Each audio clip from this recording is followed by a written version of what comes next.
I'm Christine Ngaruiya, first and foremost.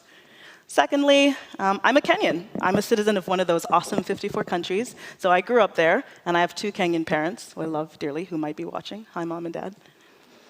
Another part of my story, I was actually born in Nebraska, middle of the Midwest. Anyone born in Nebraska? I met a Kansan, yeah. JD's from Kansas, we're close by. Yeah, I know, some of you are wondering how that happened. The church, so the church actually. My paternal grandfather was an Anglican bishop who happened to make an amazing bond, as happens with rugged elegance, with another bishop in the middle of the Midwest. One thing led to another. Two Kenyan Nebraskans were born, my sister and I. I used to say we were the only two Kenyan Nebraskans you'd ever meet. Not anymore, but that's how I ended up there, and I can tell you more about that later.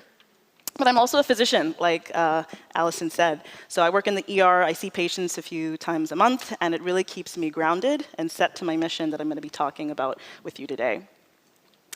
And just for the sake of today, when I am not sleeping, I'm also a global health researcher and social entrepreneur. So I've raised around $1 million worth of grant funding to drive sustainable interventions and really raising the amplification of what are called non-communicable or non-transmissible diseases in Africa, designing solutions for tobacco and mental health and heart disease and stroke now as well. Okay. So a few more parts of my story, one of the 1.5 billion stories you've heard about. I was actually grown up in a middle-class family. Okay, so we had 2 cars.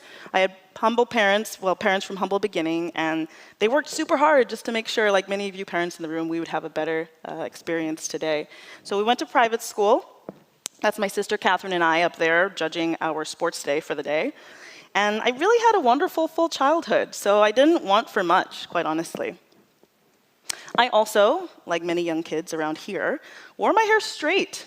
Wore a lot of perms, long hairstyles, American clothes, and I was lauded a lot of times for my accent. You know, you speak such good English, and you don't seem to have an accent.